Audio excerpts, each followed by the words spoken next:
Mr. Speaker, the President of the United States.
Thank you.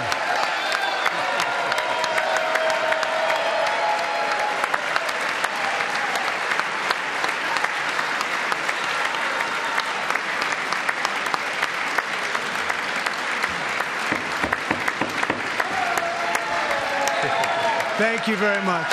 Thank you very much. It's a great honor. Thank you very much. Speaker Johnson, Vice President Vance, the First Lady of the United States,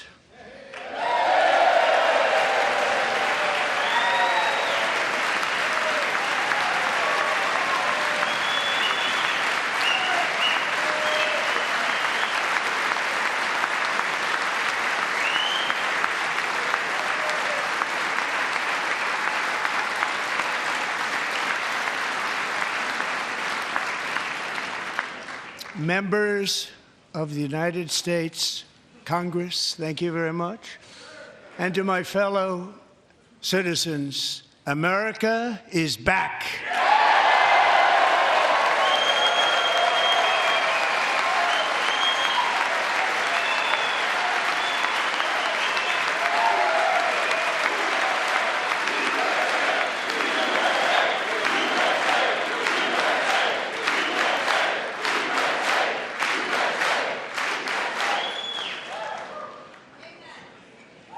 6 weeks ago, I stood beneath the dome of this Capitol and proclaimed the dawn of the golden age of America.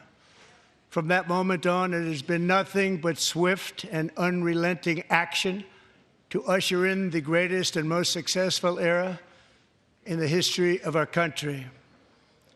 We have accomplished more in 43 days than most administrations accomplished in 4 years or 8 years, and we are just getting started.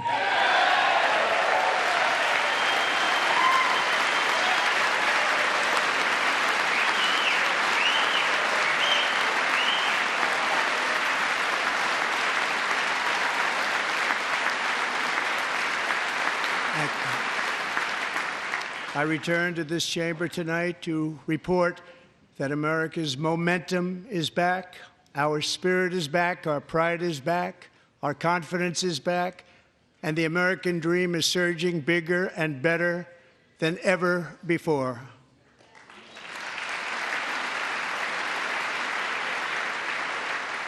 The American dream is unstoppable, and our country is on the verge of a comeback, the likes of which the world has never witnessed and perhaps will never witness again. There's never been anything like it. The presidential election of November 5th was a mandate like has not been seen in many decades. We won all 7 swing states, giving us an electoral college victory of 312 votes.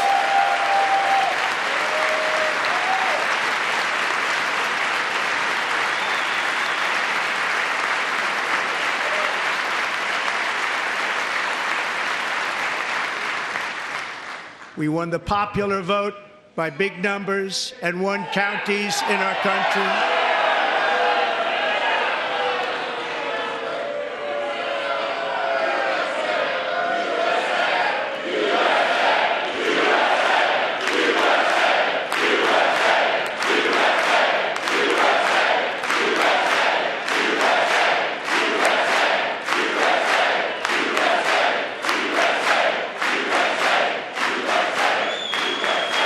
And won counties in our country, 2,700 to 525, on a map that reads almost completely red for Republican.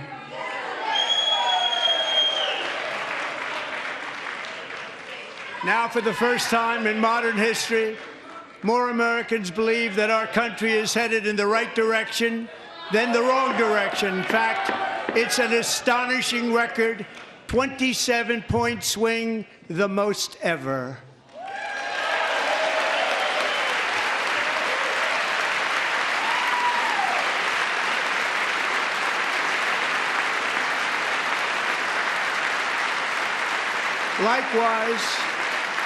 Small business optimism saw its single largest one-month gain ever recorded, a 41-point jump.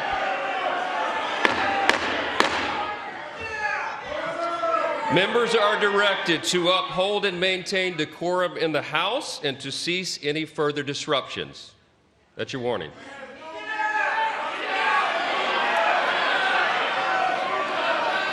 Members are engaging in willful and continuing breach of decorum, and the chair is prepared to direct the Sergeant-at-Arms to restore order to the joint session.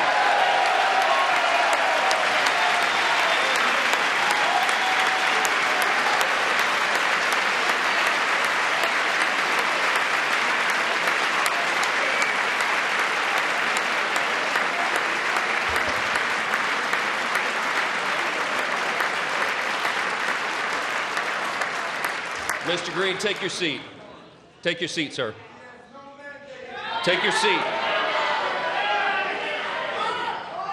Finding that members continue to engage in willful and concerted disruption of proper decorum, the chair now directs the Sergeant-at-Arms to restore order. Remove this gentleman from the chamber.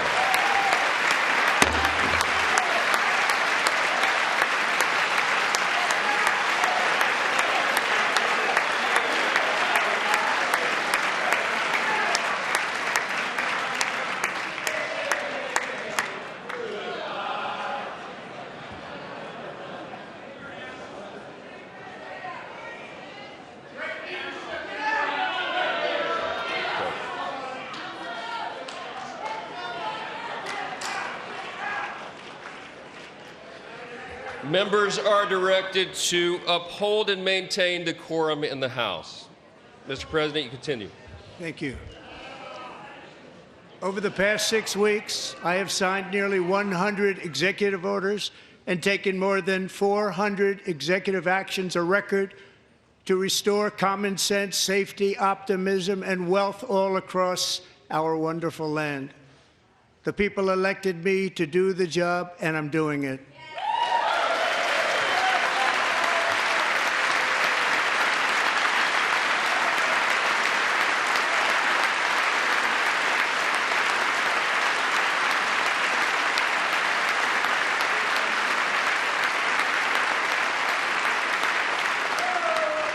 In fact, it has been stated by many that the first month of our presidency, it's our presidency, is the most successful in the history of our nation. By many.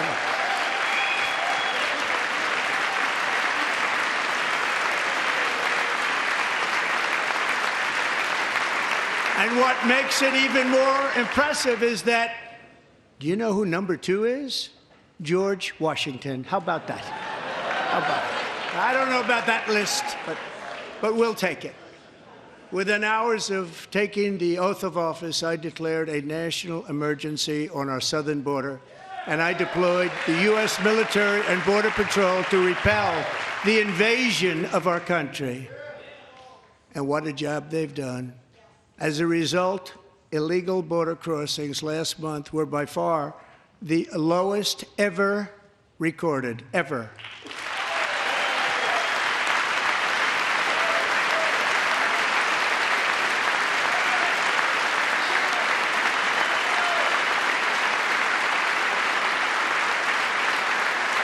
They heard my words and they chose not to come. Much easier that way. In comparison, under Joe Biden, the worst president in American history, there were hundreds of thousands of illegal crossings a month, and virtually all of them, including murderers, drug dealers, gang members, and people from mental institutions and insane asylums, were released into our country. Who would want to do that? This is my 5th such speech to Congress. And once again, I look at the Democrats in front of me, and I realize there is absolutely nothing I can say to make them happy or to make them stand or smile or applaud. Nothing I can do. I could find a cure to the most devastating disease, a disease that would wipe out entire nations, or announce the answers to the greatest economy in history or the stoppage of crime to the lowest levels ever recorded. And these people sitting right here will not clap, will not stand, and certainly will not cheer for these astronomical achievements. They won't do it, no matter what. Five times I've been up here. It's very sad, and it just shouldn't be this way.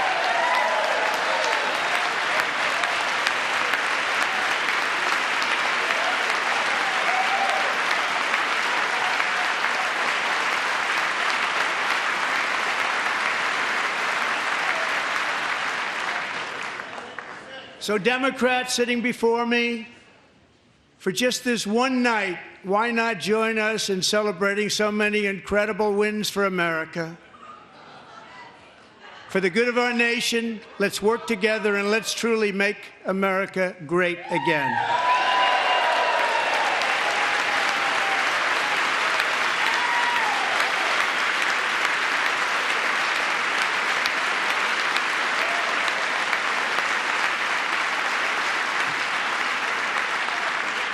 Every day, my administration is fighting to deliver the change America needs to bring a future that America deserves, and we're doing it.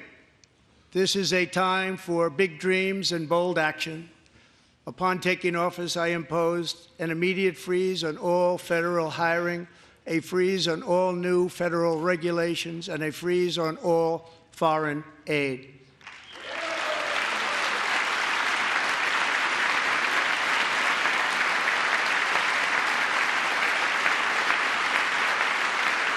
I terminated the ridiculous Green New Scam. I withdrew from the unfair Paris Climate Accord, which was costing us trillions of dollars that other countries were not paying. I withdrew from the corrupt World Health Organization.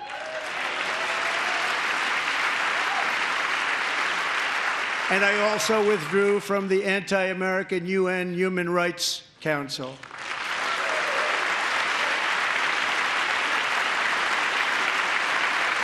We ended all of Biden's environmental restrictions that were making our country far less safe and totally unaffordable.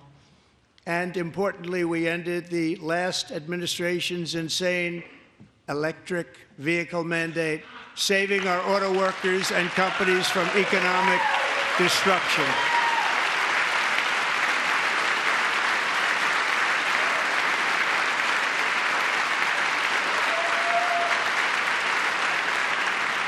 To unshackle our economy, I have directed that for every one new regulation, 10 old regulations must be eliminated, just like I did in my very successful first term.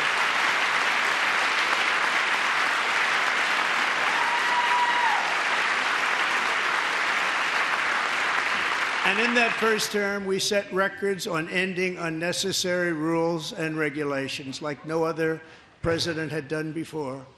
We ordered all federal workers to return to the office. They will either show up for work in person or be removed from their job.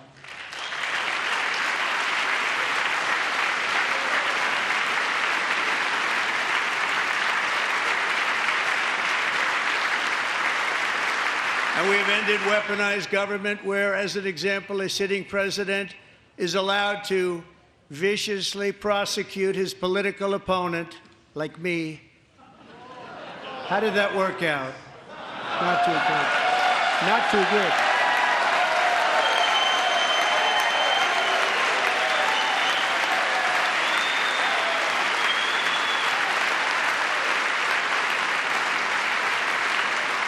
And I have stopped all government censorship and brought back free speech in America. It's back.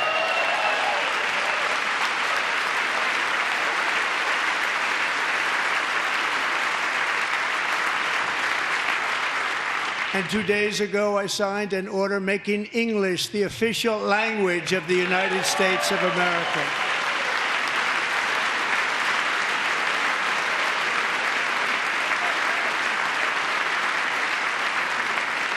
I renamed the Gulf of Mexico the Gulf of America.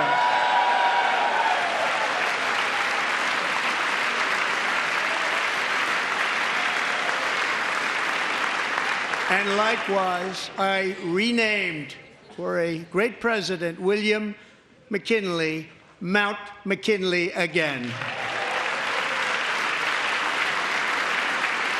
Beautiful Alaska. We love Alaska. We've ended the tyranny of so-called diversity, equity, and inclusion policies all across the entire federal government and indeed the private sector and our military. And our country will be woke no longer.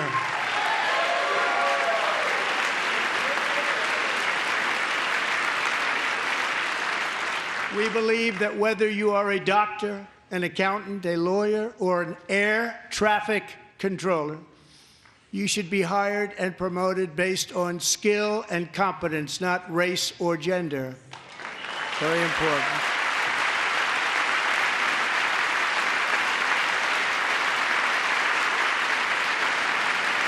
You should be hired based on merit. And the Supreme Court, in a brave and very powerful decision, has allowed us to do so. Thank you. Thank you very much. Thank you. We have removed the poison of critical race theory from our public schools, and I signed an order making it the official policy of the United States government that there are only two genders, male and female.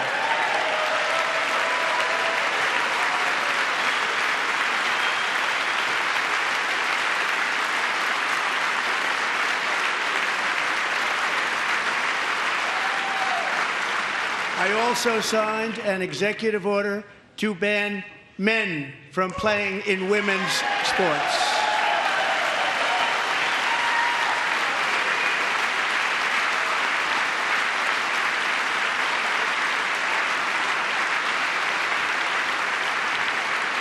Three years ago, Peyton McNabb was an all-star high school athlete, one of the best, preparing for a future in college sports.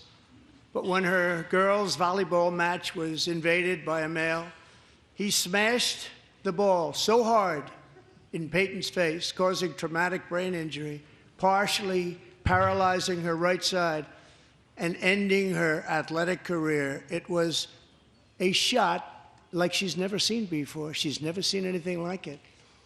Peyton is here tonight in the gallery, and Peyton, from now on, schools will kick the men off the girls' team, or they will lose all federal funding.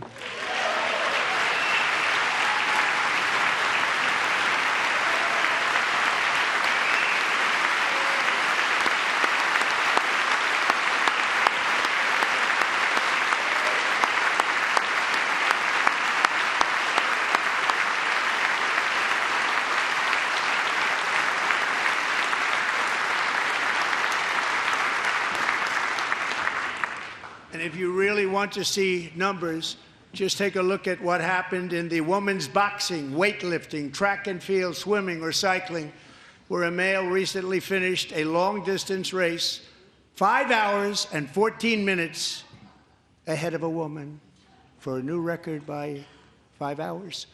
Broke the record by 5 hours. It's demeaning for women, and it's very bad for our country. We're not going to put up with it any longer.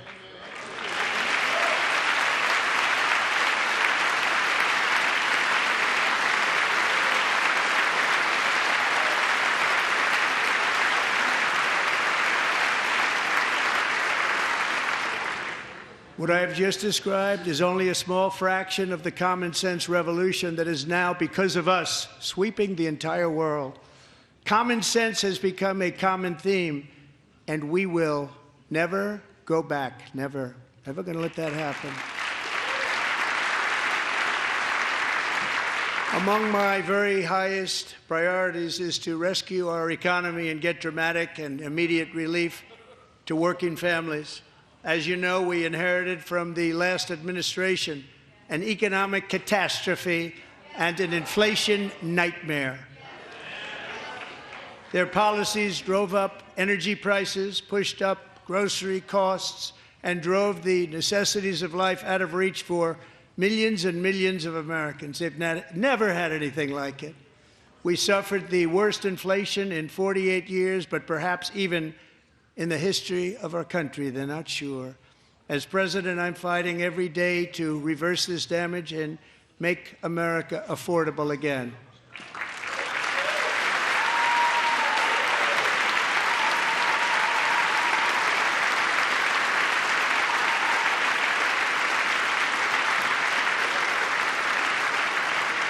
Joe Biden especially let the price of eggs get out of control. The egg price is out of control, and we're working hard to get it back down. Secretary, do a good job on that. You inherited a total mess from the previous administration.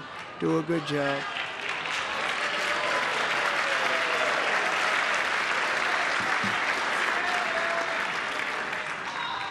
A major focus of our fight to defeat inflation is rapidly reducing the cost of energy.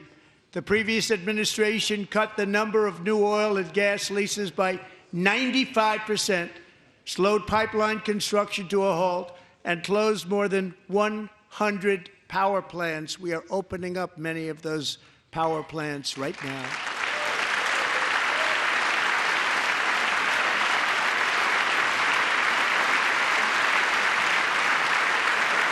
And frankly, we have never seen anything like it.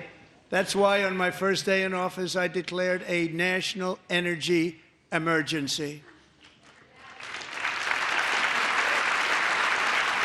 As you've heard me say many times, we have more liquid gold under our feet than any nation on earth, and by far. And now I fully authorize the most talented team ever assembled to go and get it. It's called Drill, Baby, Drill.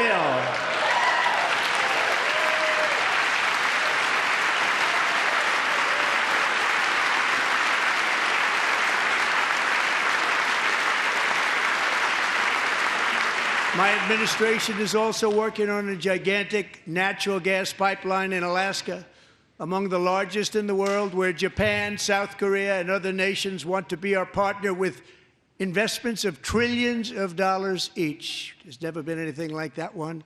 It will be truly spectacular. It's all set to go. The permitting is gotten.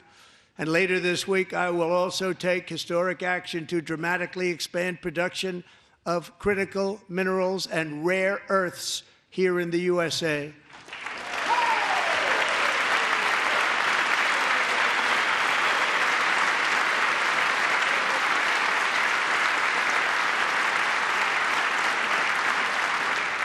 To further combat inflation, we will not only be reducing the cost of energy, but will be ending the flagrant waste of taxpayer dollars.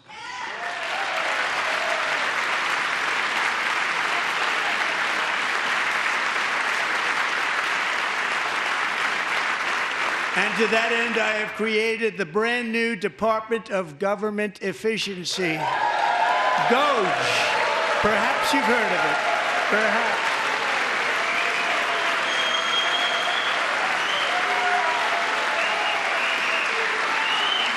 Which is headed by Elon Musk, who is in the gallery tonight.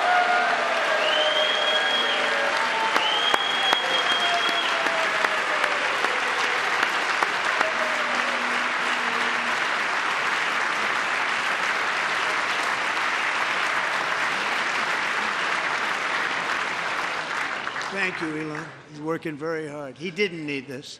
He didn't need this. Thank you very much. We appreciate it. Everybody here, even this side, appreciates it, I believe. They just don't want to admit that. Just listen to some of the appalling waste we have already identified. $22 billion from HHS to provide free housing and cars for illegal aliens. $45 million for diversity, equity, and inclusion scholarships in Burma.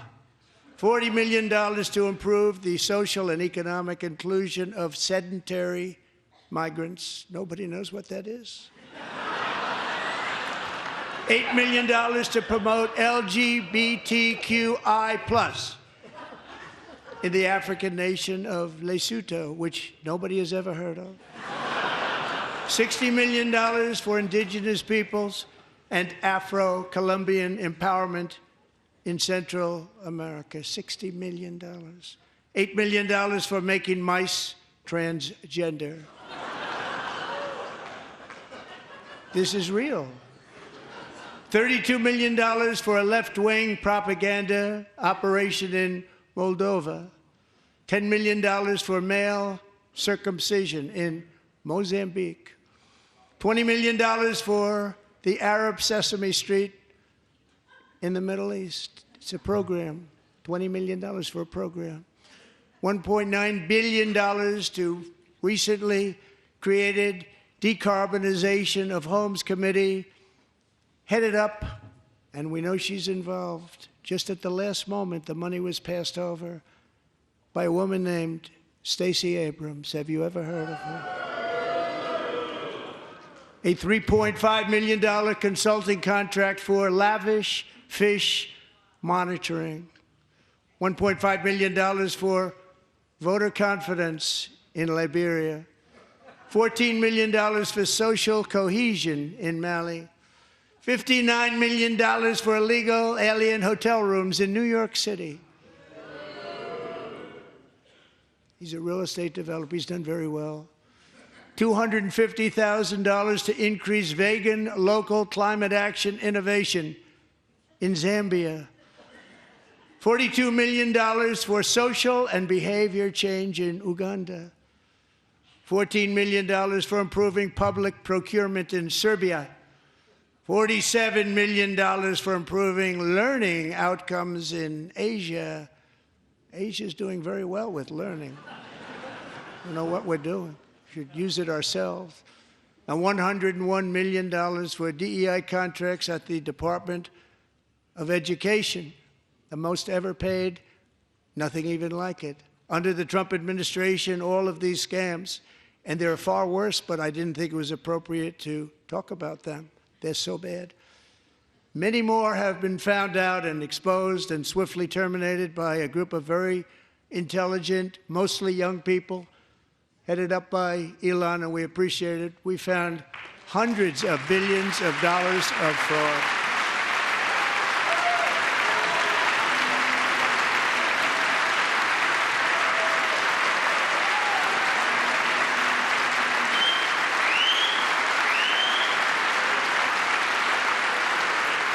And we've taken back the money and reduced our debt to fight inflation and other things. Taken back a lot of that money. We got it just in time. This is just the beginning. The Government Accountability Office, a federal government office, has estimated annual fraud of over $500 billion in our nation, and we are working very hard to stop it. We're going to. We're also identifying shocking levels of incompetence and probable fraud in the Social Security program for our seniors, and that our seniors and people that we love rely on. Believe it or not, government databases list 4.7 million Social Security members from people aged 100 to 109 years old. It lists 3.6 million people from ages 110 to 119. I don't know any of them. I know some people that are rather elderly, but not quite that elderly. 3.47 million people from ages 120 to 129. 3.9 million people from ages 130 to 139. 3.5 million people from ages 140 to 149. And money is being paid to many of them, and we're searching right now. In fact, Pam, good luck. Good luck. You're going to find it. But a lot of money is paid out to people because it just keeps getting paid and nobody does, and it really hurts Social Security and hurts our country. 1.3 million people from ages 150 to 159, and over 130,000 people, according to the Social Security databases, are age over 160 years old. We have a healthier country than I thought, Bobby.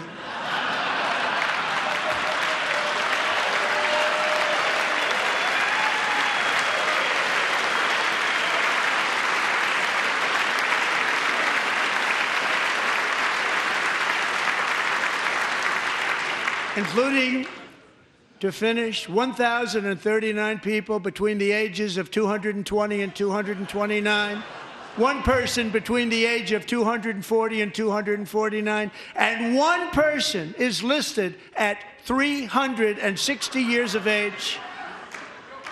More than 100 years older than our country. But we're going to find out where that money's going, and it's not going to be pretty. By slashing all of the fraud, waste, and theft we can find, we will defeat inflation, bring down mortgage rates, lower car payments and grocery prices, protect our seniors, and put more money in the pockets of American families.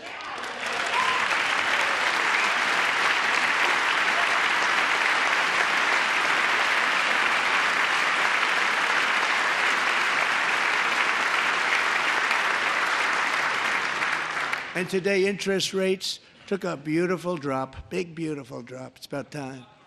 And in the near future, I want to do what has not been done in 24 years, balance the federal budget. We're going to balance it.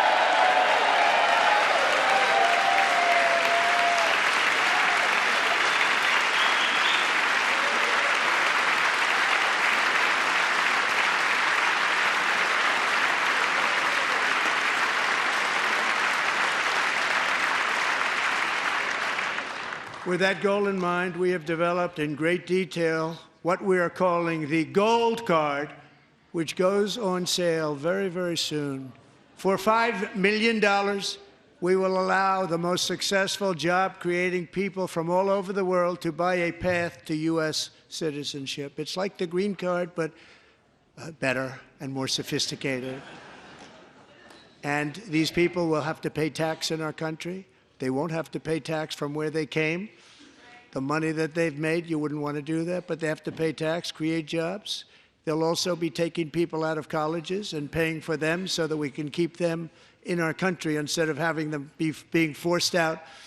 Number one, at the top school, as an example, being forced out and not being allowed to stay and create tremendous numbers of jobs and great success for a company out there. So while we take out the criminals, killers, traffickers, and child predators who are allowed to enter our country under the open border policy of these people, the Democrats, the Biden administration, the open border insane policies that you've allowed to destroy our country, we will now bring in brilliant, hardworking, job-creating people. They're going to pay a lot of money, and we're going to reduce our debt with that money.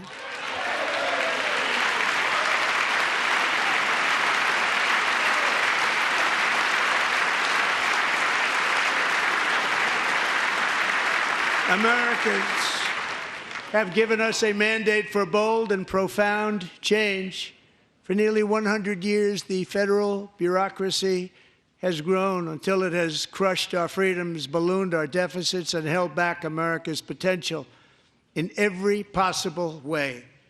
The nation founded by pioneers and risk-takers now drowns under millions and millions of pages of regulations and debt.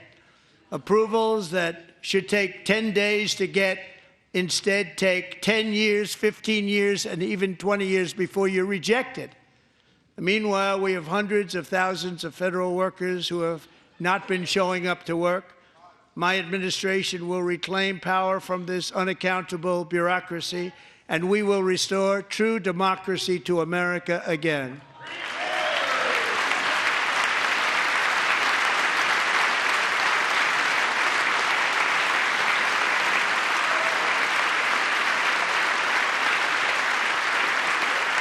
And any federal bureaucrat who resists this change will be removed from office immediately. Because we are draining the swamp. It's very simple. And the days of rule by unelected bureaucrats are over.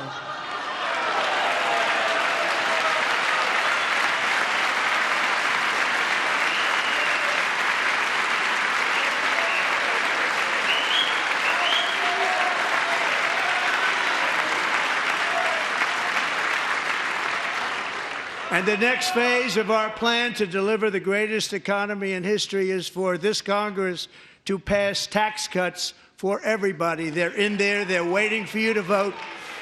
And I'm sure that the people on my right, I don't mean the Republican right, but my right here, I'm sure you're going to vote for those tax cuts, because otherwise I don't believe the people will ever vote you into office. So I'm doing you a big favor by telling you that. But I know this group is going to be voting for the tax.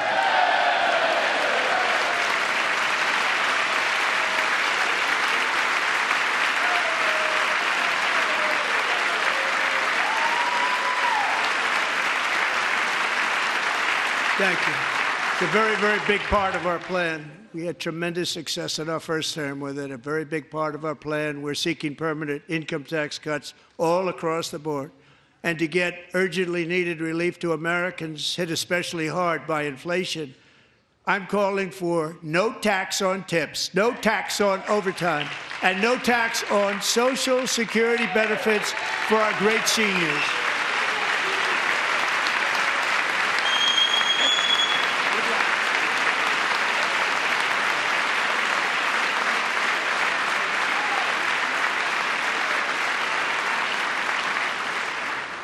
And I also want to make interest payments on car loans tax deductible, but only if the car is made in America.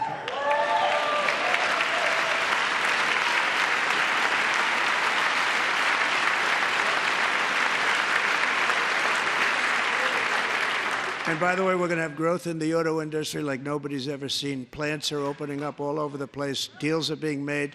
Never seen. That's a combination of the election win and tariffs. It's a beautiful word, isn't it? That, along with our other policies, will allow our auto industry to absolutely boom. It's going to boom.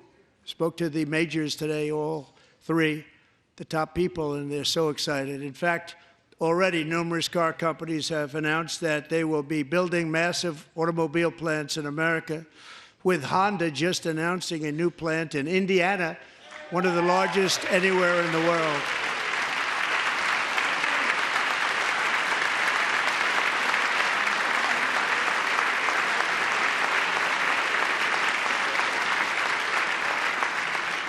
And this has taken place since our great victory on November 5th, a date which will hopefully go down as one of the most important in the history of our country.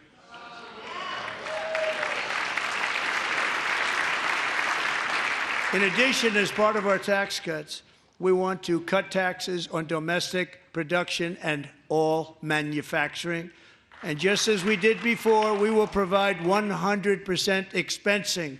It will be retroactive to January 20th, 2025. And it was one of the main reasons why our tax cuts were so successful in our first term, giving us the most successful economy in the history of our country. First term. We had a great first term.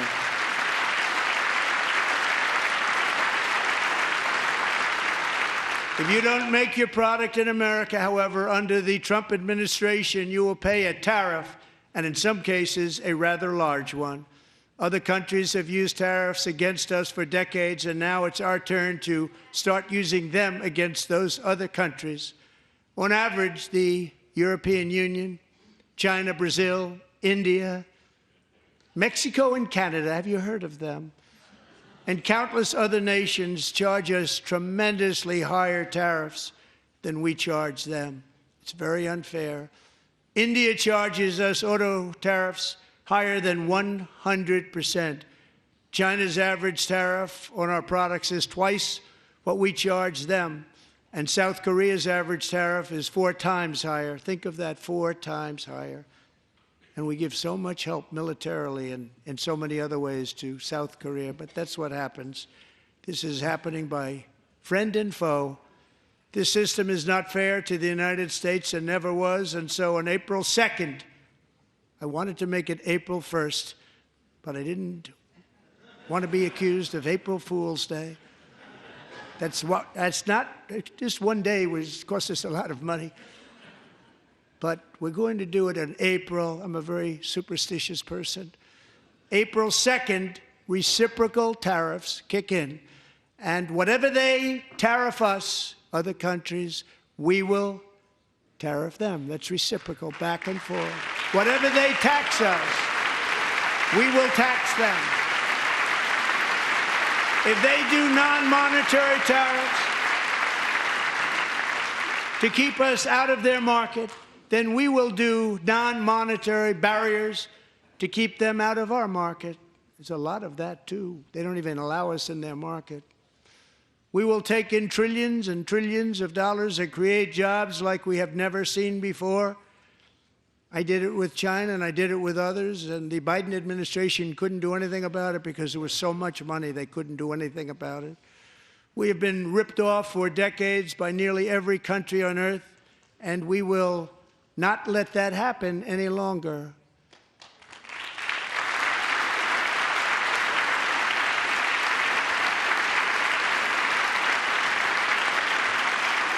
Much has been said over the last 3 months about Mexico and Canada, but we have very large deficits with both of them. But even more importantly, they've allowed fentanyl to come into our country at levels never seen before, killing hundreds of thousands of our citizens and many very young, beautiful people, destroying families. Nobody's ever seen anything like it. They are, in effect, receiving subsidies of hundreds of billions of dollars. We pay subsidies to Canada and to Mexico of hundreds of billions of dollars, and the United States will not be doing that any longer. We're not going to do it any longer.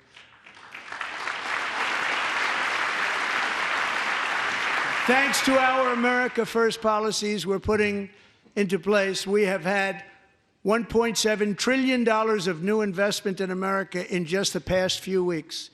The combination of the election and our economic policies that people of SoftBank, one of the most brilliant anywhere in the world, announced a $200 billion investment. OpenAI and Oracle, Larry Ellison, announced $500 billion investment, which they wouldn't have done if Kamala had won. Apple announced $500 billion investment. Tim Cook called me. He said, I cannot spend it fast enough. It's going to be much higher than that, I believe. They'll be building their plants here instead of in China. And just yesterday, Taiwan Semiconductor, the biggest in the world, most powerful in the world, has a tremendous amount, 97% of the market, announced a $165 billion investment to build the most powerful chips on earth right here in the USA.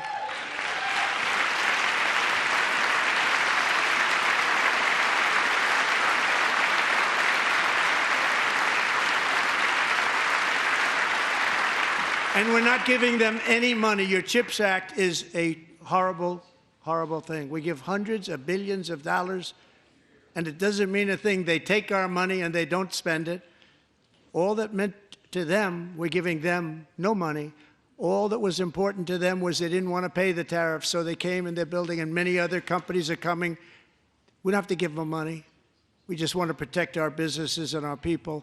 And they will come because they won't have to pay tariffs if they build in America. So it's very amazing. You should get rid of the CHIP Act, and whatever's left over, Mr. Speaker, you should use it to reduce debt or any other reason you want to.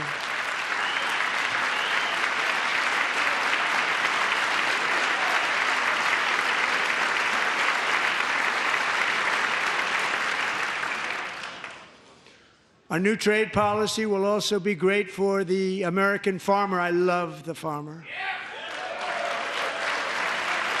Who will now be selling into our home market, the USA, because nobody is going to be able to compete with you. because there's goods that come in from other countries and companies. They're really in a bad position in so many different ways. They're uninspected. They may be very dirty and disgusting, and they come in and they pour in, and they hurt our American farmers. The tariffs will go on agricultural product coming into America, and our farmers, starting on April 2nd, it may be a little bit of an adjustment period. We had that before when I made the deal with China, $50 billion of purchases, and I said, just bear with me, and they did. They did. Probably have to bear with me again, and this will be even better. That was great. The problem with it was that Biden didn't enforce it. He didn't enforce it. $50 billion of purchases, and we were doing great, but Biden did not enforce it, and it hurt our farmers. But our farmers are going to have a field day right now. So to our farmers, have a lot of fun. I love you too. I love you too. It's all going to happen.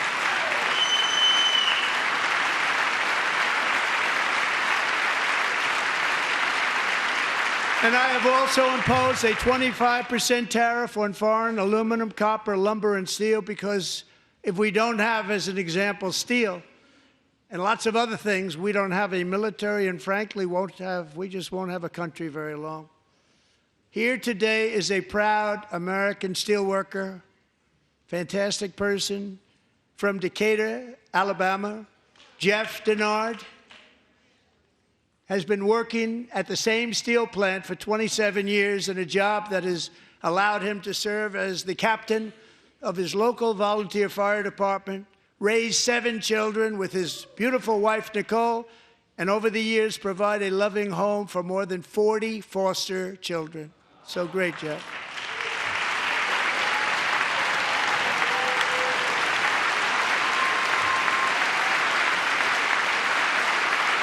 Thank you, Jeff. Thank you, Jeff.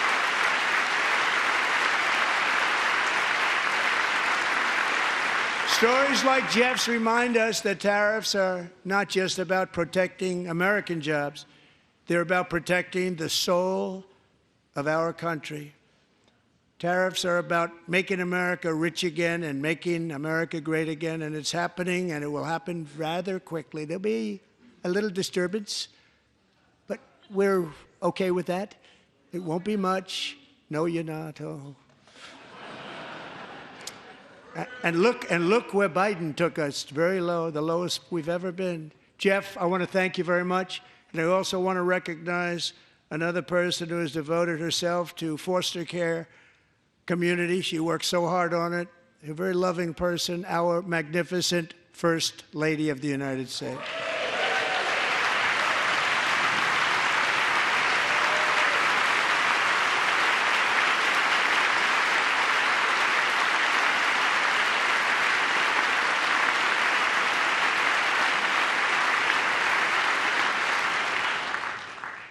Melania's work has yielded incredible results, helping prepare our nation's future leaders as they enter the workforce. Our First Lady is joined by 2 impressive young women, very impressive. Haley Ferguson, who benefited from the First Lady's Fostering the Future initiative and is poised to complete her education and become a teacher. And Elliston Berry, who became a victim of an illicit deepfake image produced by a peer. With Elliston's help, the Senate just passed the Take It Down Act, and this is so important. Thank you very much, John. John Thune, thank you. Stand up, John. Thank you, John.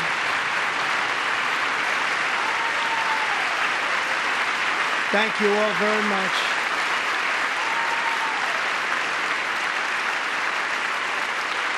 Thank you. And thank you to John Thune and the Senate. Great job. To criminalize the publication of such images online is a terrible, terrible thing. And once it passes the House, I look forward to signing that bill into law. Thank you. And I'm going to use that bill for myself, too, if you don't mind. Because nobody gets treated worse than I do online. Nobody. That's great. Thank you very much to the Senate. Thank you. But if we truly care about protecting Americans' children, no step is more crucial than securing America's borders. Over the past 4 years, 21 million people poured into the United States. Many of them were murderers, human traffickers, gang members, and other criminals from the streets of dangerous cities all throughout the world. Because of Joe Biden's insane and very dangerous open border policies, they are now strongly embedded in our country, but we are getting them out and getting them out fast.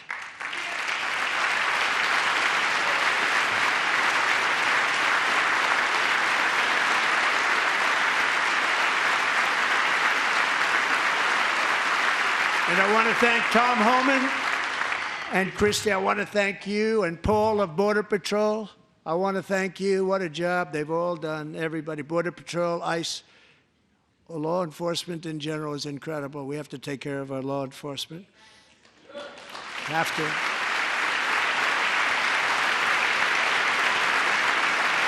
Last year,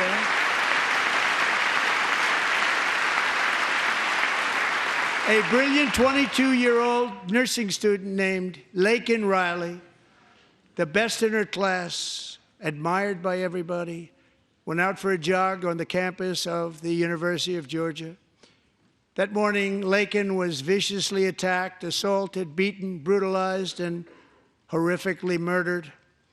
Laken was stolen from us by a savage illegal alien gang member who was arrested while trespassing across Biden's open southern border and then set loose into the United States under the heartless policies of that failed administration. It was indeed a failed administration.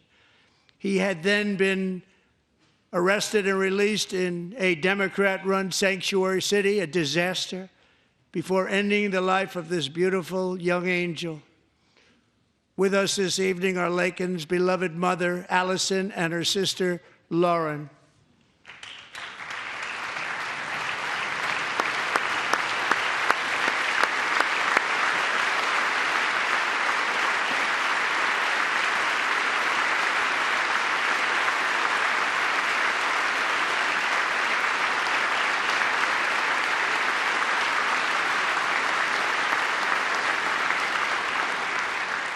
Last year, I told Laken's grieving parents that we would ensure their daughter would not have died in vain. That's why the very first bill I signed into law as your 47th president mandates the detention of all dangerous criminal aliens who threaten public safety. It's a very strong, powerful act.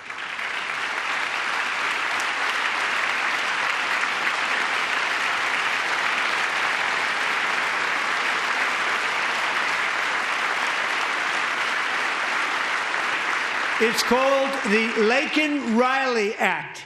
So Allison and Lauren, America will never, ever forget our beautiful Laken Hope Riley.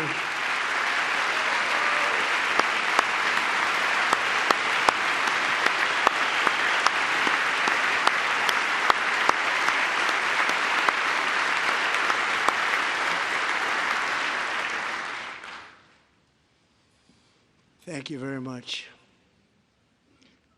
Since taking office, my administration has launched the most sweeping border and immigration crackdown in American history, and we quickly achieved the lowest numbers of illegal border crossers ever recorded. Thank you.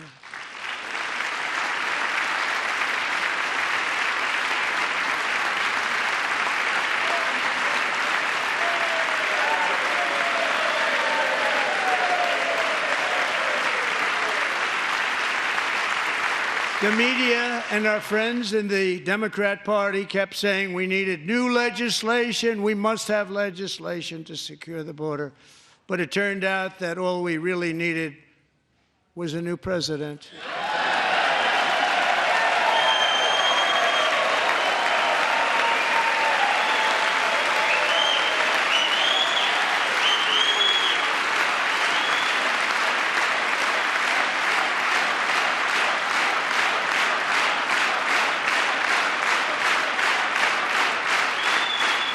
Thank you. Joe Biden didn't just open our borders, he flew illegal aliens over them to overwhelm our schools, hospitals, and communities throughout the country. Entire towns like Aurora, Colorado, and Springfield, Ohio, buckled under the weight of the migrant occupation and corruption like nobody's ever seen before. Beautiful towns destroyed. Now, just as I promised in my inaugural address, we are achieving the great liberation of America.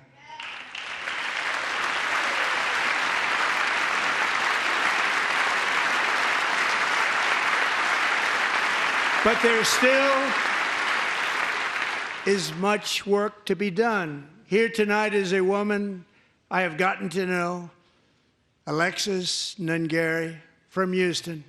Wonderful woman. Last June, Alexis's 12-year-old daughter, her precious Jocelyn, walked to a nearby convenience store. She was kidnapped, tied up, assaulted for 2 hours under a bridge, and horrifically murdered. Arrested and charged with this heinous crime are 2 illegal alien monsters from Venezuela, released into America by the last administration through their ridiculous open border. The death of this beautiful 12-year-old girl and the agony of her mother and family touched our entire nation greatly. Alexis, I promised that we would always remember your daughter, your magnificent daughter, and earlier tonight, I signed an order keeping my word to you. One thing I have learned about Jocelyn is that she loved animals so much. She loved nature. Across Galveston Bay, from where Jocelyn lived in Houston, you will find a magnificent national wildlife refuge, a pristine, peaceful, 34,000-acre sanctuary for all of God's creatures on the edge of the Gulf of America. Alexis, moments ago, I formally renamed that refuge in loving memory of your beautiful daughter, Jocelyn. So, Mr. Vice President, if you would, may I have the order?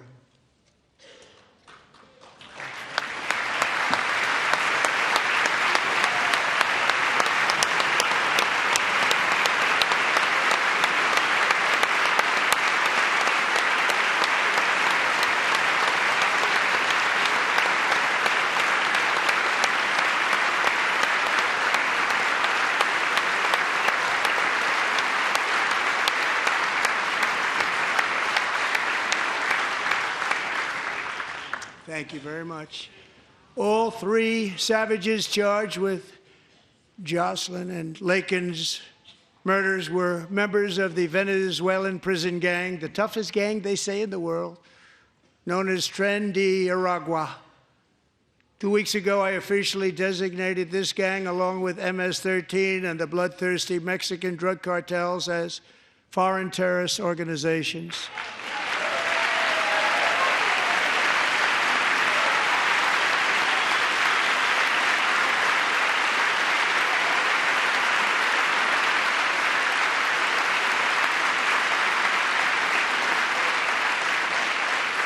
They are now officially in the same category as ISIS, and that's not good for them.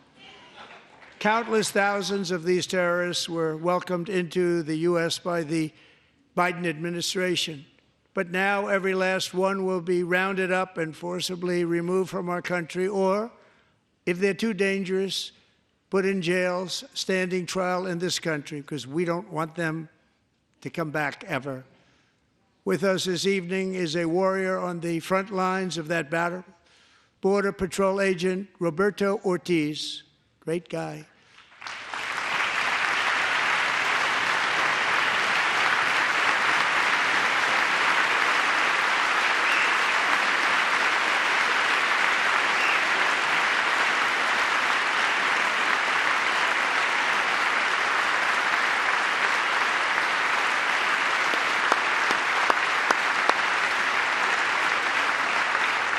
In January, Roberto and another agent were patrolling by the Rio Grande near an area known as Cartel Island. Doesn't sound too nice to me.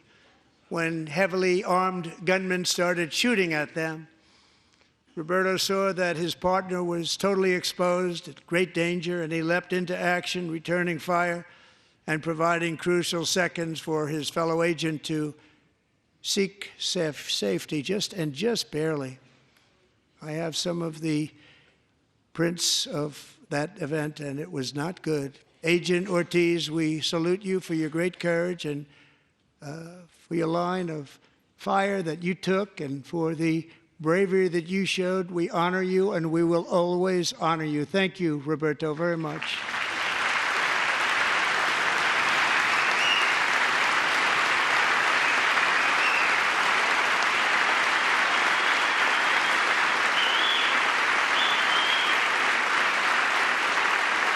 Thank you, Roberto. And I actually got to know him on my many calls to the border. He's a great gentleman.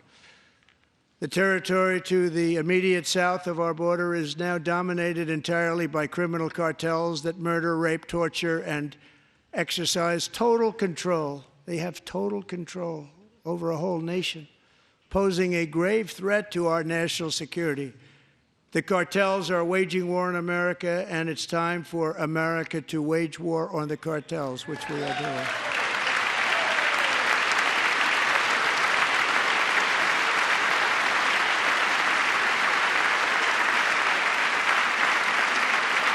Five nights ago, Mexican authorities, because of our tariff policies being imposed on them, think of this, handed over to us 29 of the biggest cartel leaders in their country. That has never happened before. They want to make us happy. First time ever. But we need Mexico and Canada to do much more than they've done, and they have to stop the fentanyl and drugs pouring into the USA. They're going to stop it. I have sent Congress a detailed funding request laying out exactly how we will eliminate these threats to protect our homeland and complete the largest deportation operation in American history, larger even than current record holder President Dwight D. Eisenhower, a moderate man, but someone who believed very strongly in borders.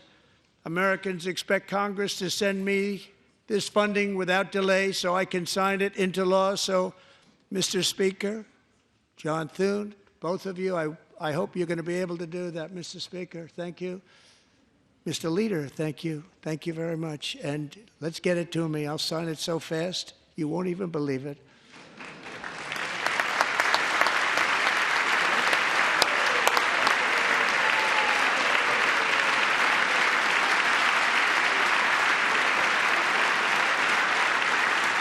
And as we reclaim our sovereignty, we must also bring back law and order to our cities and towns.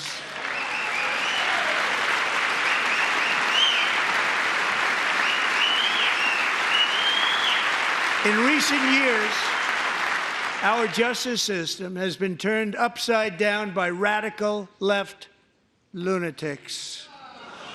Many jurisdictions virtually ceased enforcing the law against dangerous repeat offenders while weaponizing law enforcement against political opponents like me.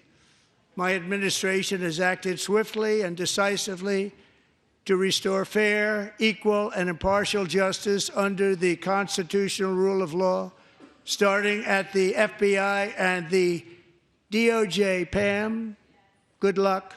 Cash, wherever you may be, good luck. Good luck. Pam Bondi. Good luck. So important. Going to do a great job. Cash, thank you. Thank you, Cash.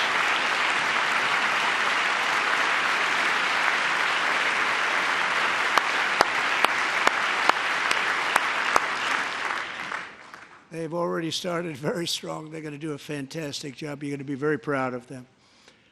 We're also once again giving our police officers the support, protection, and respect they so dearly deserve. They have to get it. They have such a hard, dangerous job, but we're going to make it less dangerous. The problem is the bad guys don't respect the law, but they're starting to respect it, and they soon will respect it. This also includes our great fire departments throughout the country. Our firemen and women are unbelievable people, and we'll never forget them. And besides that, they voted for me in record numbers, so I have no choice.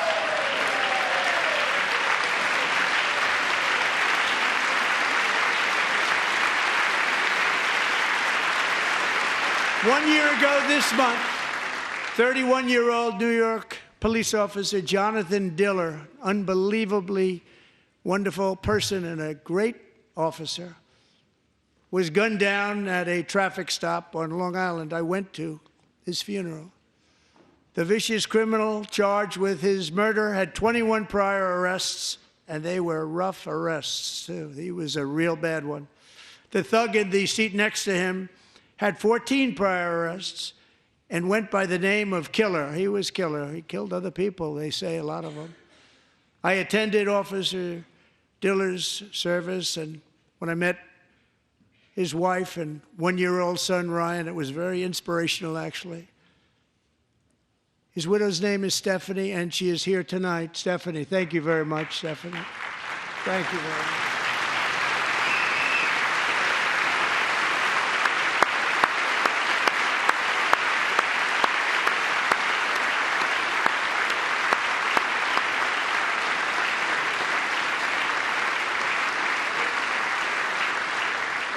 Stephanie, we're going to make sure that Ryan knows his dad was a true hero, New York's finest, and we're going to get these cold-blooded killers and repeat offenders off our streets, and we're going to do it fast. Got to stop it. They get out with 28 arrests. They push people into subway trains. They hit people over the head, back of the head with baseball bats. We got to get them out of here. I've already signed an executive order requiring a mandatory death penalty for anyone who murders a police officer, and tonight I'm asking Congress to pass that policy into permanent law.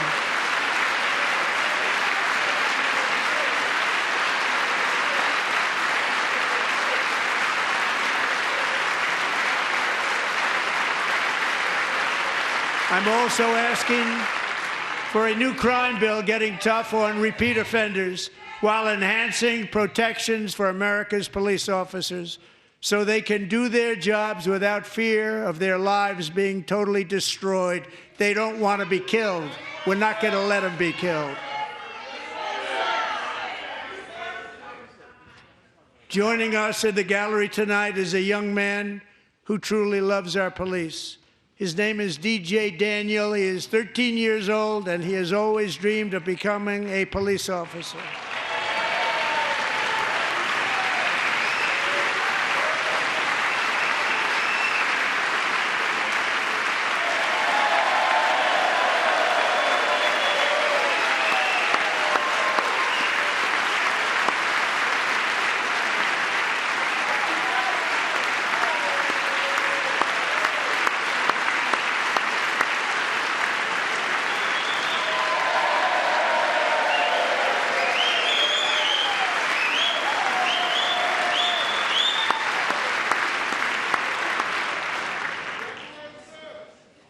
But in 2018, DJ was diagnosed with brain cancer.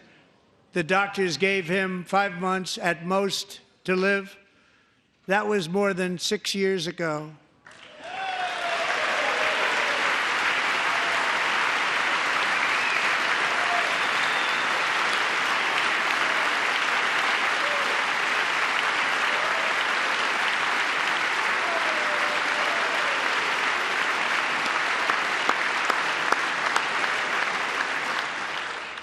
Since that time, DJ and his dad have been on a quest to make his dream come true, and DJ has been sworn in as an honorary law enforcement officer, actually a number of times. The police love him, the police departments love him.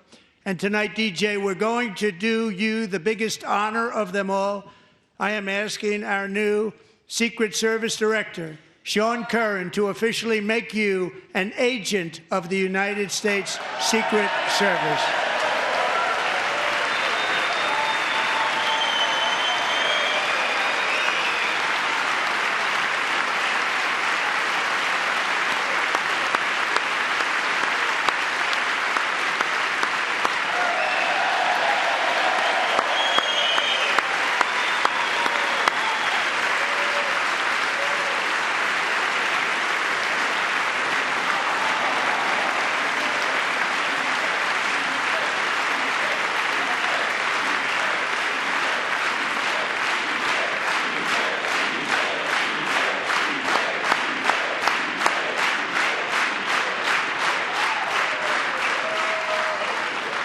DJ.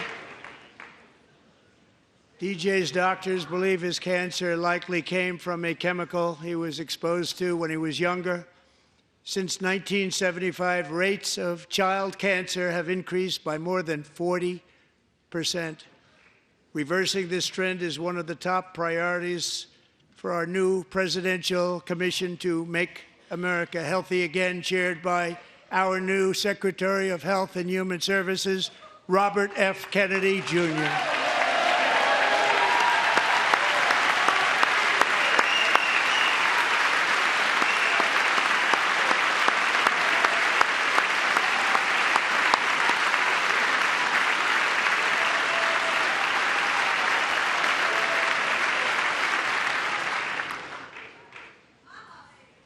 With the name Kennedy, you would have thought everybody over here would have been cheering.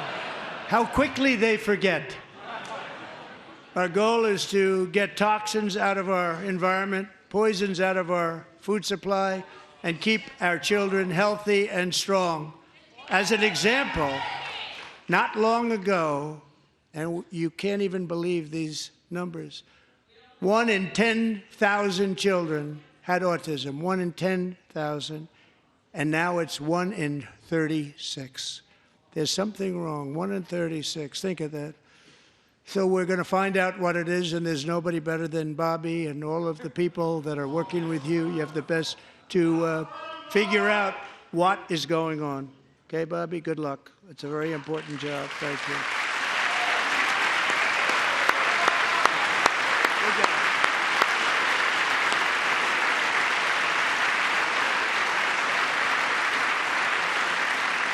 Thank you.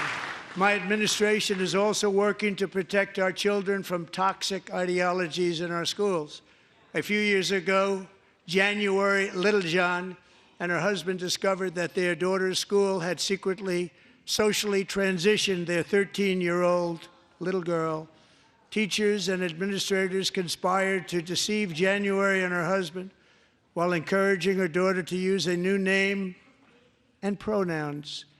They, them pronoun, actually, all without telling January, who is here tonight and is now a courageous advocate against this form of child abuse. January, thank you. Thank you. Thank you very much.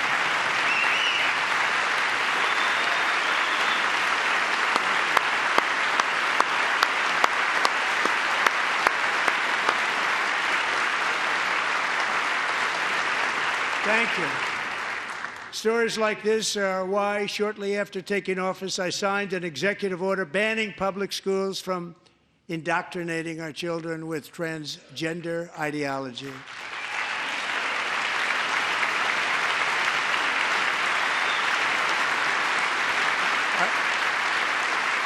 I also signed an order to cut off all taxpayer funding to any institution that engages in the sexual mutilation of our youth.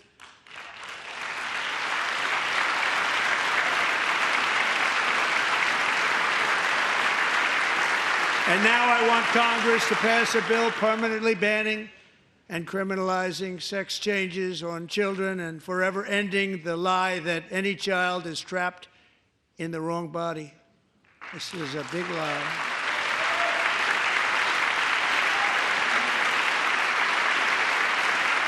And our message to every child in America is that you are perfect exactly the way God made you.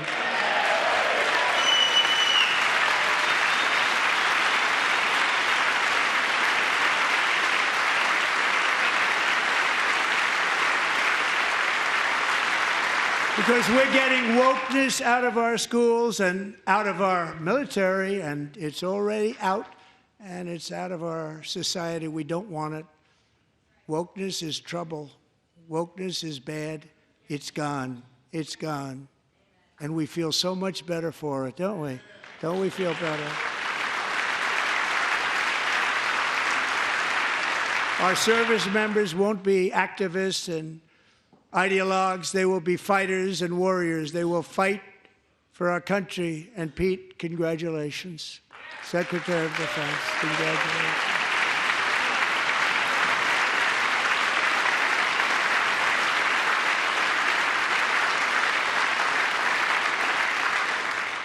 And he's not big into the woke movement, I can tell you.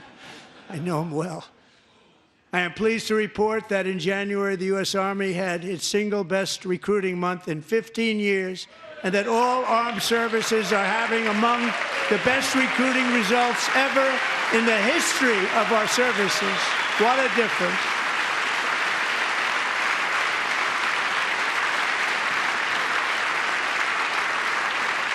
And you know, it was just a few months ago where the results were exactly the opposite. We couldn't recruit anywhere. We couldn't recruit.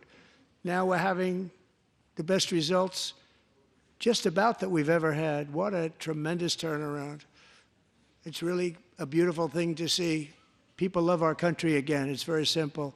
They love our country, and they love being in our military again. So it's a great thing, and thank you very much. Great job. Thank you.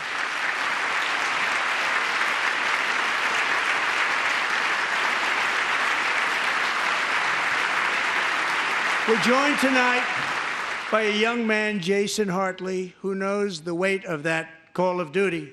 Jason's father, grandfather, and great-grandfather all wore the uniform. Jason tragically lost his dad, who was also a Los Angeles County Sheriff's deputy when he was just a boy, and now he wants to carry on the family legacy of service. Jason is a senior in high school, a six-letter varsity athlete, a really good athlete, they say, a brilliant student with a 4.46, that's good, GPA. And his greatest dream is to attend the U.S. Military Academy at West Point.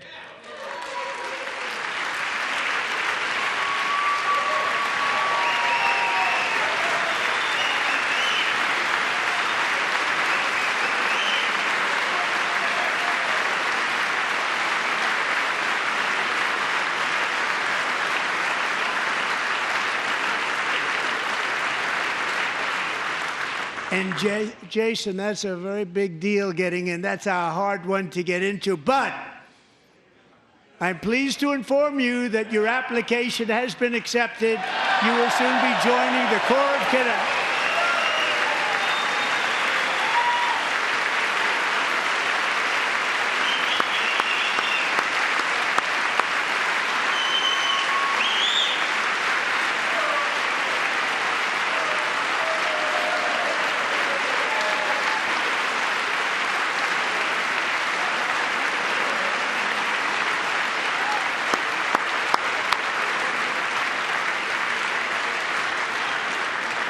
Thank you. Jason, you're going to be on the long gray line, Jason. As Commander-in-Chief, my focus is on building the most powerful military of the future. As a first step, I'm asking Congress to fund a state-of-the-art Golden Dome missile defense shield to protect our homeland, all made in the USA.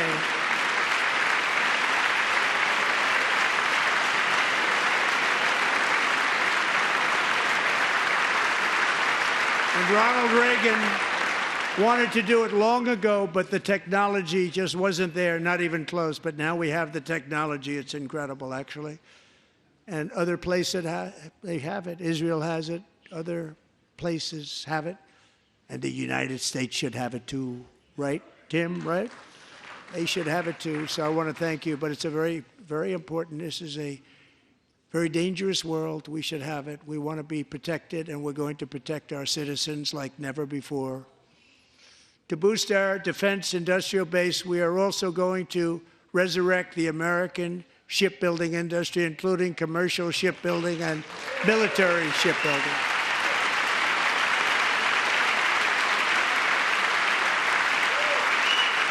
And for that purpose, I am announcing tonight that we will create a new Office of Shipbuilding in the White House and offer special tax incentives to bring this industry home to America where it belongs. We used to make so many ships.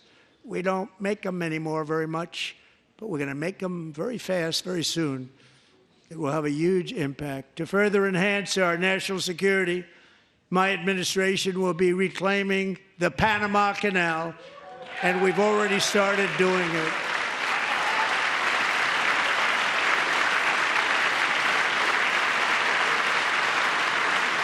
Just today, a large American company announced they are buying both ports around the Panama Canal and lots of other things having to do with the Panama Canal and a couple of other canals. The Panama Canal was built by Americans for Americans, not for others, but others could use it. But it was built at tremendous cost of American blood and treasure. 38,000 workers died building the Panama Canal. They died of malaria. They died of snake bites and mosquitoes. Not a nice place to work. They paid them very highly to go there, knowing there was a 25% chance that they would die. The most expensive project also that was ever built in our country's history, if you bring it up to modern day costs. It was given away by the Carter administration for $1, but that agreement has been violated very severely. We didn't give it to China. We gave it to Panama, and we're taking it back.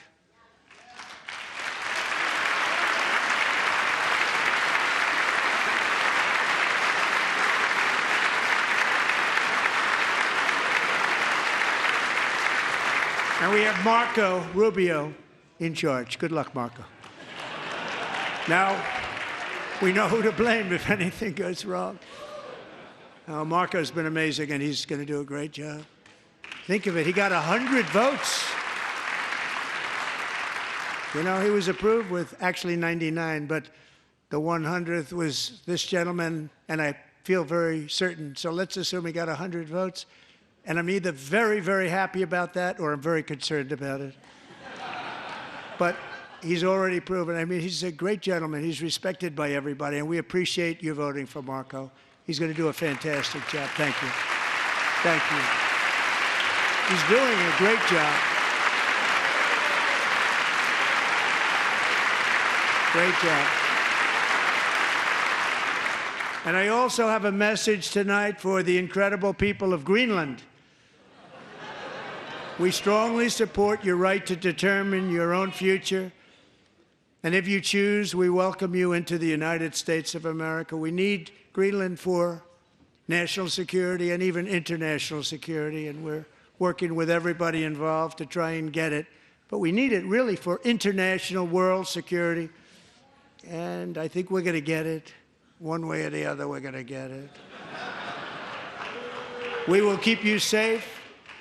We will make you rich, and together we will take Greenland to heights like you have never thought possible before. It's a very small population, but very, very large piece of land and very, very important for military security. America is once again standing strong against the forces of radical Islamic terrorism. 3.5 years ago, ISIS terrorists killed 13 American service members and countless others in the Abbey Gate bombing during the disastrous and incompetent withdrawal from Afghanistan. Not that they were withdrawing, it was the way they withdrew. Perhaps the most embarrassing moment in the history of our country. Tonight, I am pleased to announce that we have just apprehended the top terrorist responsible for that atrocity, and he is right now on his way here to face the swift sword of American justice.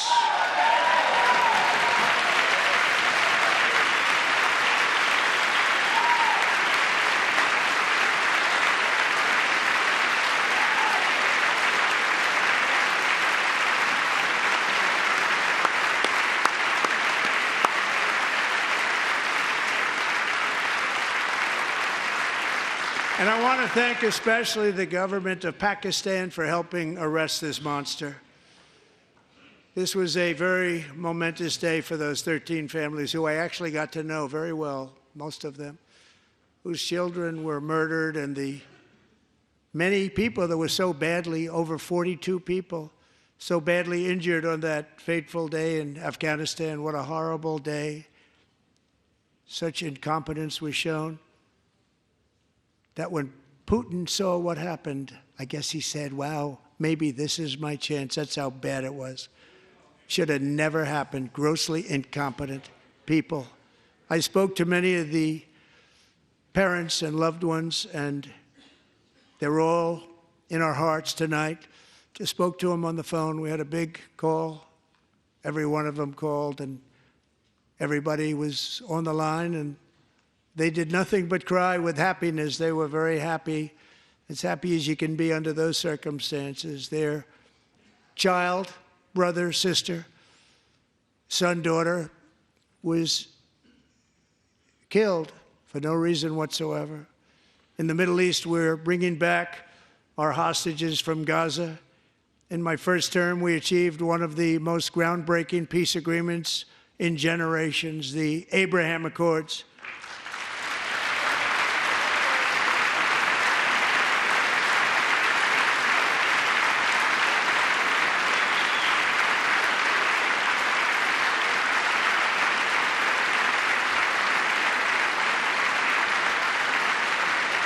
And now we're going to build on that foundation to create a more peaceful and prosperous future for the entire region. A lot of things are happening in the Middle East. People have been talking about that so much lately with everything going on with Ukraine and Russia. But a lot of things are happening in the Middle East. It's a rough neighborhood, actually. I'm also working tirelessly to end the savage conflict in Ukraine. Millions of Ukrainians and Russians have been needlessly killed or wounded in this horrific and brutal conflict with no end in sight. The United States has sent hundreds of billions of dollars to support Ukraine's defense with no security, with no anything.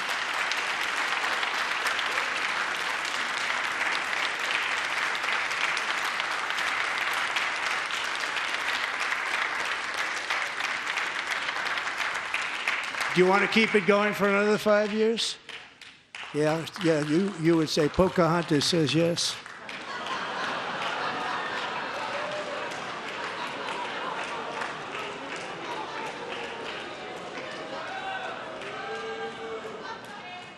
$2,000 people are being killed every single week. More than that. They're Russian young people. They're Ukrainian young people. They're not Americans. But I want it to stop. Meanwhile, Europe has sadly spent more money buying Russian oil and gas than they have spent on defending Ukraine, by far. Think of that. They've spent more buying Russian oil and gas than they have defending. And we've spent perhaps $350 billion, like taking candy from a baby. That's what happened. And they've spent $100 billion. What a difference that is. And we have an ocean separating us, and they don't. But we're getting along very well with them, and lots of good things are happening. Biden has authorized more money in this fight than Europe has spent by billions and billions of dollars. It's hard to believe that they wouldn't have stopped it and said at some point, come on, let's equalize. You got to be equal to us. But that didn't happen. Earlier today, I received an important letter from President Zelensky of Ukraine. The letter reads, Ukraine is ready to come to the negotiating table as soon as possible to bring lasting peace closer. Nobody wants peace more than the Ukrainians, he said. My team and I stand ready to work under President Trump's strong leadership to get a peace that lasts. We do really value how much America has done to help Ukraine maintain its sovereignty and independence. Regarding the agreement on minerals and security, Ukraine is ready to sign it at any time that is convenient for you. I appreciate that he sent this letter, just got it a little while ago. Simultaneously, we've had serious discussions with Russia and have received strong signals that they are ready for peace. Wouldn't that be beautiful? Wouldn't that be beautiful?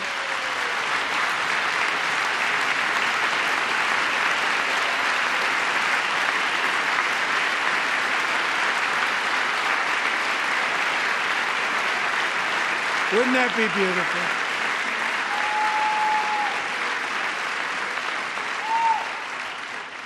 It's time to stop this madness. It's time to halt the killing.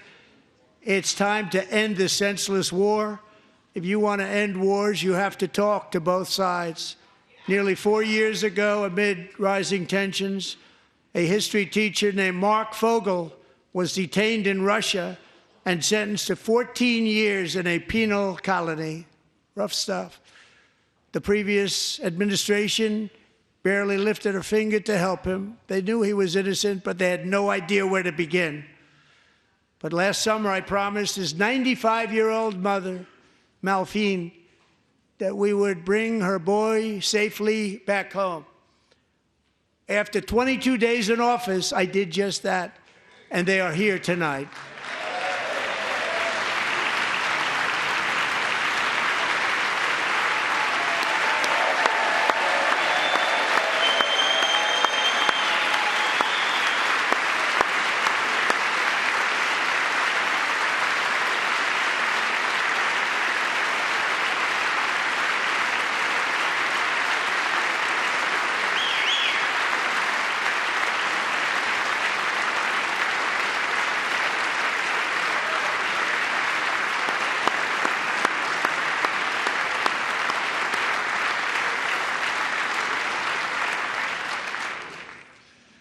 To Mark and his great mom, we are delighted to have you safe and sound and with us. As fate would have it, Mark Fogel was born in a small rural town in Butler, Pennsylvania. Have you heard of it? Where his mother has lived for the past 78 years.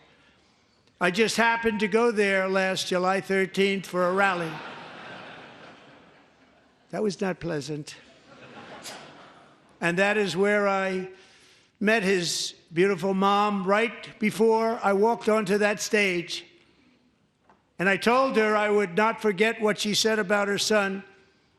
And I never did I? Never forgot.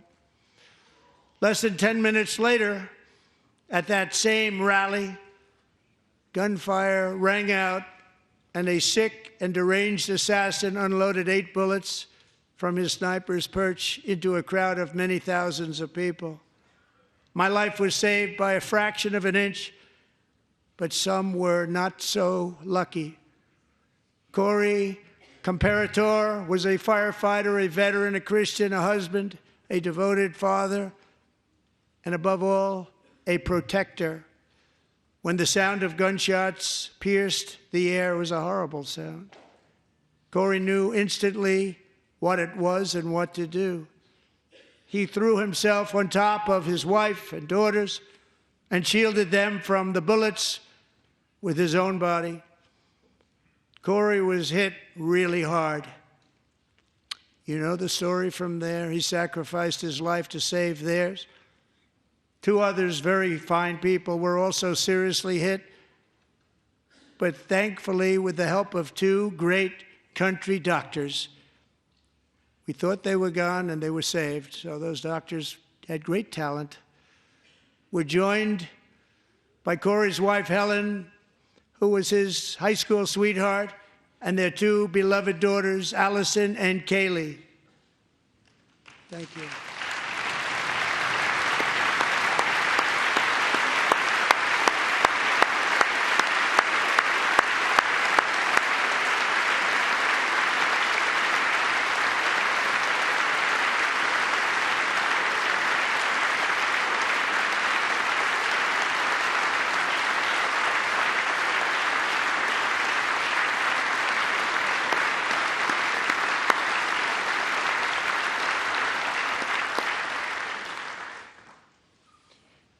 To Helen, Allison, and Kaylee, Corey is looking down on his 3 beautiful ladies right now, and he is cheering you on. He loves you. He is cheering you on. Corey was taken from us much too soon, but his destiny was to leave us all with a shining example of the selfless devotion of a true American patriot. It was love like Corey's that built our country, and it's love like Corey's that is going to make our country more majestic than ever before. I believe that my life was saved that day in Butler for a very good reason. I was saved by God to make America great again. I believe that. Thank you. Thank you.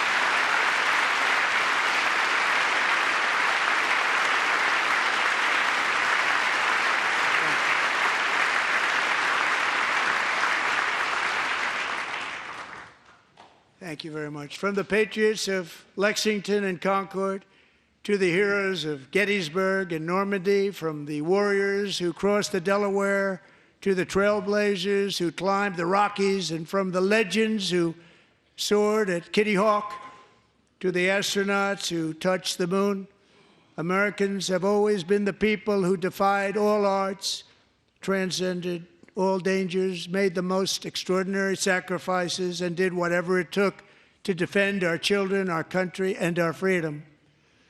And as we have seen in this chamber tonight, that same strength, faith, love, and spirit is still alive and thriving in the hearts of the American people.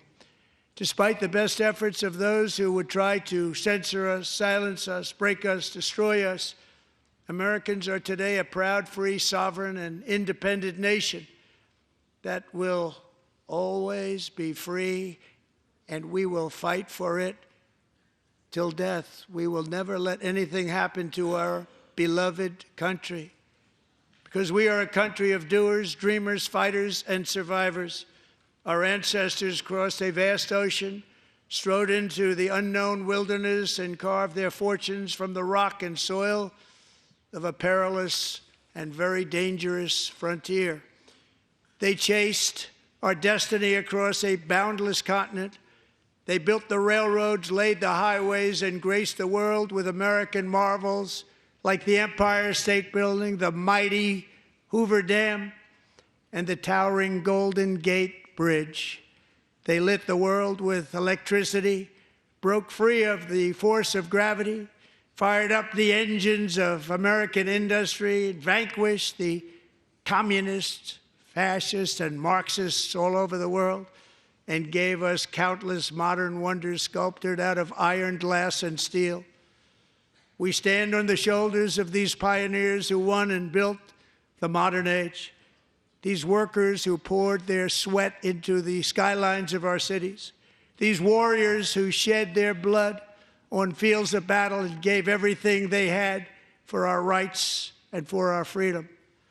Now it is our time to take up the righteous cause of American liberty.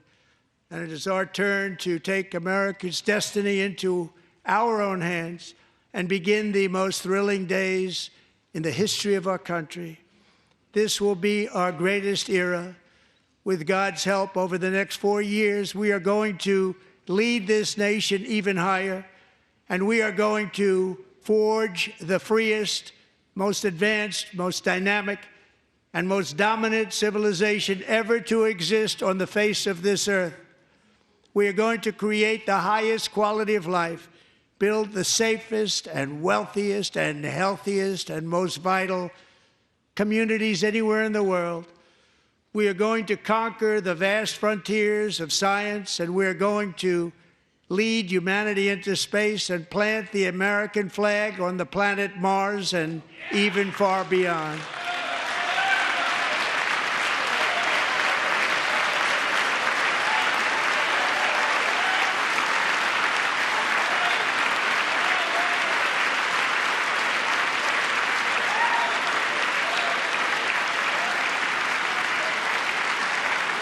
And through it all, we are going to rediscover the unstoppable power of the American spirit.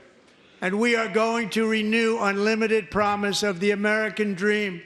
Every single day, we will stand up and we will fight, fight, fight for the country our citizens believe in and for the country our people deserve.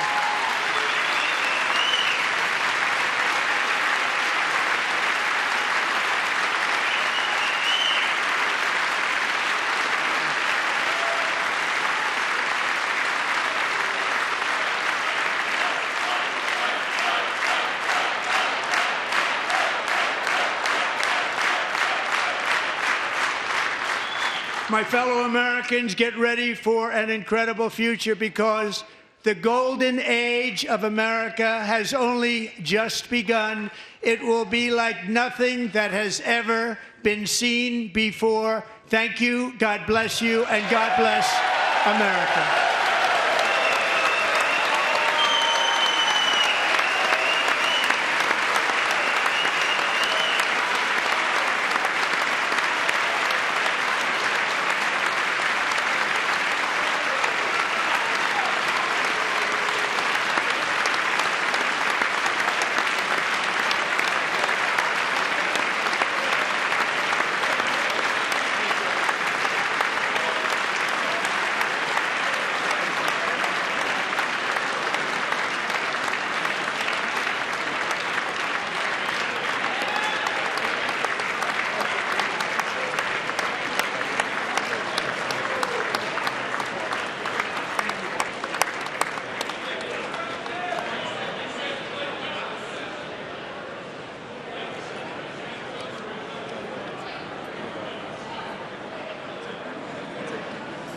Thank you very much. Great job. Thank you. Great honor. Thank you. Thank you. Get this place going, all right? Thank you, sir. Thank you, sir. It's a great honor. Thank you. Thank you, Mr. President. Thank you very much. Yes, sir. Very much. Thank you very much. Appreciate it. Thank you. I see you soon. Young people to love America. Well, I'm trying to. Great night. Thank you. Best to your family. Thank you. Thank you. Thank you very much. Appreciate it. Howard. Thank you again. Thank you again. Won't forget. So good. Yeah, it's good. So good, sir. Thank you. Best. Terrific, Mr. Really good. It's really outstanding. Thanks.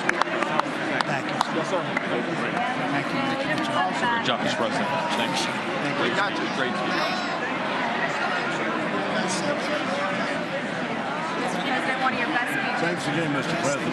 Thank you, Mr. President. Thanks for the phone call last night, too. Absolutely. You know that. Thank you very much. I'll do it. Just give me the information. I'm not going to get it. Sorry. Thank you, everybody. Great speech. Great speech. Thank you. Best speech ever. Yes. Good. Congratulations. Good job. Can you sign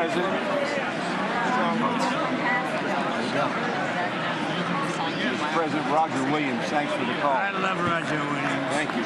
You don't have to introduce yourself. Mr. President. I know you better than you do, Roger. Thank you so much. My great baseball player. America Good is- job. Great job you're doing. America is back. Thank you so much, Welcome you Mr. back in President. Pennsylvania anytime, sir. They stood for. Thank you all. They stood for another country, not our country. That was phenomenal, sir. It's hard to believe, isn't it? That was fantastic, sir. That was Thank you very much. Thank you. quick selfie. Mr. President. Good job, Mr. President. Great job. Thank you so much. Great speech. Great speech. Yes, sir. President back in Pennsylvania. Oh, they're just like careful. I was standing on. Absolutely. Good job, Mr. West Virginia loves you. Oh, good. How you doing? All right? Did you get a chance to shake his hand earlier? Do you want me to get a picture of you shaking his hand or anything? You're good. Thank you very much. Let's do biofilm. Thank you, darling. Great, sir. Thank you. I love you. Best speech on the floor ever. Yeah, it was so good. Thank you. So good. Hey, you rocked it, Mr. President. We're with you, 100%. Crushed. Thank you. Really good. Congratulations. President. Best speech ever. Thank you. What's the best? Mr. President, that was a great speech. That was awesome. God bless you. Wonderful. It was wonderful. Thank you. Great job. Let's go. Get down to that. You get down. Good luck. Yes, sir. Thank you. It's so great. Thank you, everybody. Good job. Thank you for mentioning God needs to help us. Thank you, Mr. It's President. true. Mr. President. Incredible. Thank you. Thank you. Great speech. Great speech. That was phenomenal. Thanks for taking my call. Good record. Yeah. My man. Thank you for standing You strong. really triggered those people. Tremendous, Mr. President. Thank Somebody you. did. Thank you so much. Thanks for the beneficial ownership ban this week. That was Oh, a good yeah. one. Thanks for mentioning farmers. Well, we love our farmers. Thank you, man. Thank you, Mr. President. You earned this night. Thank you very much. Appreciate it. Worked hard. Thank you, man. Proud of you. Thank you, Mr. President. Thank you so much. Thank you. Great again, brother. Thank you. Good endorsement here. I did indeed. You better believe it. Very well I done, did a good sir. endorsement. President, home run. Thank you. Great job. You killed it. Thank you, Mr. President. Thank you, everybody. You did great. Thank you. Good job. Thank you. Great to see you. Slam dunk. You're doing good. Thank you, sir. You did amazing, per usual. Thank you. I'll see you. Thank you. Yes, sir. Thank you. Hey, cheese. Thank you. Love you, Mr. President. Yes. Thank you, everybody. Look at this beautiful. New Congressman from Eastern Washington. We've never met. Oh, Michael that's Baumgartner. good. I was one of Mike Leach's best friends. Oh, He that's thinks good. very highly Mike of you. was, he was great. Tremendous. He was a great guy. Great What a speech. Great speech. Thank you. Thank you very much. Mr. Smith, Virginia, you did a great job. Yeah, thank you very much. Home run, Mr. Yeah, my President. God. Home run. Home run. That was a good one. President, good to see you, sir. Appreciate it. Good job. Good job. Thank you very much. Looking good. Look at him. I need to talk to you about some buildings, some public buildings. You let me know. I will. Thank you, sir. Mr. President. Gus, crazy.